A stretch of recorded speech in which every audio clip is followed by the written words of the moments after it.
वाहिगुरु जी की फतेह।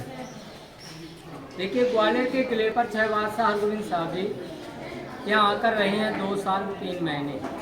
27 महीने गुरु साहब को ग्वालियर के किले पर आकर रहना पड़ा। यहाँ पर 6 बादशाह हरगोबिंद साहब जी के आने के कुछ महत्वपूर्ण 2 कारण थे। एक तो कारण था चंदू की दुश्मनी का। चंदू जहांगीर का वजीर था, सेनापति था।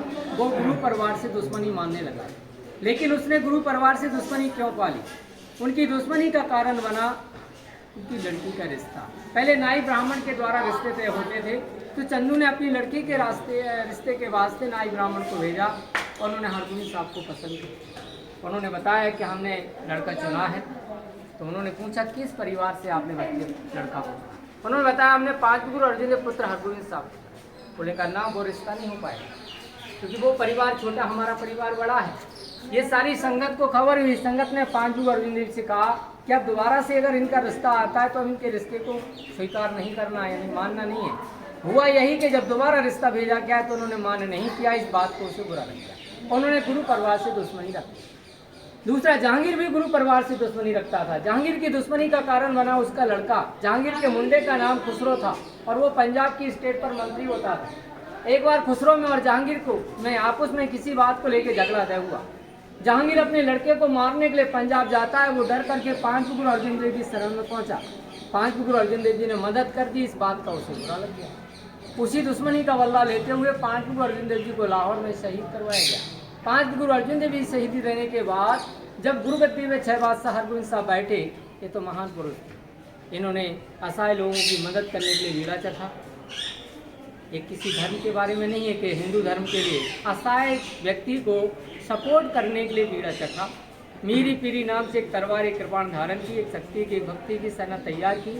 ये सारी चीज़ों को देख करके जहांगीर को जलन बढ़ गई। जहांगीर को बुरा लगने लगा। जहांगीर ने सोचा अगर ये सारे राजाओं को मिला लेंगे तो हमको शासन करना मुश्किल पड़ जाएगा। लेकिन ना तो वो गुरु साहब को बंदी बना सकता था, ना जुर्म कर सकता था, क्योंकि सब राजा उनके साथ में थे। ये मौका पा लिया चंदू ने जहांगीर को भर दिया। चंदू ने जहांगीर से कहा कि आप बीमार रह रहे हैं, आपको बीमारी नहीं है कोई, आपको तो 7.5 का लगा है, आपके तो ग्रह खराब चल रहे हैं, इसके लिए तो आप किसी महान पुरुष से जाप कराओ। बोले कौन है जो हमारे लिए जाप कर सकते हैं? तो उन्होंने कहा कि 6 बादशाह हरगोबिंद साहब जो हैं एक बहुत महान पुरुष हैं। अगर ये आपके लिए ग्वालियर के किले पर बैठ कर के तपस्या करेंगे 40 दिन तो आपका 7.5 का ठीक हो जाएगा। तो ये तो बहाना था चंदू का। चंदू ने तो ग्वालियर के किले पर गुरु साहब को भेजने का प्रयास किया था कि अगर गुरु साहब वहाँ पहुँच जाएंगे तो हम अपनी दुश्मनी का बदला ले सकते हैं, क्योंकि यहाँ का दरोगा था जो हरदास नाम का, वो चंदू का रिश्तेदार है। जहांगीर को ये बात मीठी लगने लगी। जहांगीर ने सोचा ये तो बहुत अच्छे की मौके की बात है, अगर इस बहाने से हम ग्वालियर के किले पर गुरु साहब को पहुँचा देंगे तो अमृतसर में, पंजाब में इनकी जो सैनिक शक्ति बढ़ रही है, सम्मान बढ़ता जा रहा है, वो टूट जाएगा। इस कारण से 6 बादशाह हरगोबिंद साहब को यहाँ तप करने के वास्ते भेजा गया। जब गुरु साहब यहाँ आए तो ये राजा इन हथकड़ियों बेड़ियों से बंधे हुए थे। इनको देखा बड़ा बुरा लगा। लेकिन जब राजाओं ने गुरु साहब को देखा उनको बड़ी खुशी हो लगी कि हमारे गुरु बीच में आ गए हैं और हमारे यहाँ से जाने का समय आ गया है। तो उनके प्रेम के आंसू झलकने लगे। उन्होंने कहा धीरज रखो। 6 बादशाह हरगोबिंद साहब ने कहा धीरज रखो, हम आए आपकी कोई जरूर मदद करेंगे। तो वैसे तो गुरु साहब कभी भी राजाओं को लेके जा सकते थे, लेकिन वो अपनी शक्ति का प्रदर्शन नहीं करना चाहते थे, क्योंकि शक्ति का प्रदर्शन करना एक गुरु के हुक्म के मुताबिक नहीं है।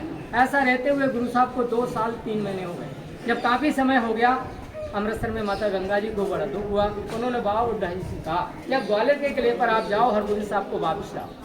तो बाबा बुड्ढा जी जब ग्वालियर के लिए आए, यहाँ पर आए, उस समय 5 संत गुरु साहब की सेवा करने के लिए रहते थे। ऐसा कहा जाता है कि वही 5 संत नीचे से मेहनत मजदूरी करके लाते थे, उसका गुरु साहब लंगर चखते थे। जहांगीर ने 500 रुपये पर महीने गुरु को खर्च करने के लिए रखा था, उसमें से गुरु साहब ने कभी लंगर नहीं चखा। कोई 5 संतों से कहा कि हरगोबिंद साहब को ले चलो। उन्होंने कहा ऐसा कोई बादशाह का हुक्म नहीं है जो गुरु साहब को ले जाएं। तो उन्होंने कहा कुछ प्रयास करो। जब प्रयास करने के लिए कहा तो 2 संतों शेर का रूप धारण किया। दिल्ली में जहांगीर को सपने में भयभीत कर दिया। जहांगीर की पत्नी मलका नूर जहां ने एक साइनी अमीर से पूछा कि कारण क्या है कि बीमार रहते हैं, इनको सपने में शेर देखते हैं, वजह क्या है? उन्होंने कहा कि आपने एक संत को सताया है, केवल वजह यह है आप उनसे माफ़ी मांगो और उनको छोड़। मलका नूर जहाँ के कहने पर जहांगीर आए और जहांगीर ने यहाँ पर गुरु साहब को छोड़ने का ऐलान कर दिया। ये राजाओं को खबर हुई कि सुबह तो गुरु साहब चले जाएंगे। सारे राजाओं ने प्रार्थना की कि गुरुजी यदि आप अकेले यहाँ से निकल के जा रहे हैं तो हम जो भी कैदी हैं उनको हमें कोई छुड़ाने वाला नहीं। उन्होंने कहा ना, हम एक बंदे को भी छोड़ के नहीं जाएंगे। जब उन्होंने जाने से इनकार कर दिया, उसकी बेगम को खबर हुई तो उन्होंने कहा जितने भी राजाओं को गुरु साहब अपने साथ में लेके जाना चाहे उनको छोड़ दो। जहांगीर ने सोचा अगर हम राजाओं को छोड़ देंगे तो हमको शासन करना मुश्किल पड़ जाएगा। तीस ये भी सोचा अगर अपनी बेगम की बात को नहीं मानेंगे तो नाराज हो जाएगी। उनके समझाने के वास्ते उन्होंने एक चाल चल दी, बोले हम उन राजाओं को छोड़ सकते हैं जो गुरुजी अपने पल्ले को पकड़ करके राजाओं को ले जाते हैं। एक क्यों कहा था? इसलिए कहा था कि कोई राजा पल्ला नहीं पकड़ेगा। पल्ले का मतलब होता है किसी के सामने सिर को झुका देना, किसी के सामने सिलेंडर हो जाना, ऐसा राजा नहीं करते थे।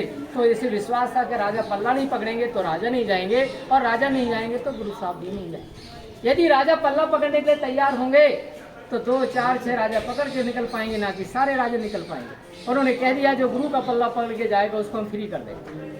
एक गुरु साहब को मालूम हुआ, राजाओं से पूछा आप राजपूत राजे हैं, क्या आप हमारे पल्ले को पकड़ के जाना चाहोगे?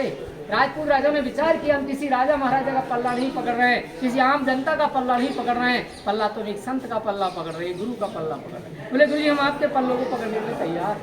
गुरु साहब ने विचार किया कपड़ा छोटा है, राजा बहुत सारे, कैसे निकाला जाए? लेकिन गुरु तो महान थे, उन्होंने सोचा जहांगीर ने कपड़े को पकड़े के जाने के लिए वचन दिया है, ये तो नहीं कहा कि दामन का एरिया, कपड़े का एरिया कितना छोटा कितना बड़ा होना चाहिए, ऐसी कोई बंदिश नहीं लगाई। इसलिए गुरुजी ने रातों रात में 52 कली के चोले का निर्माण किया।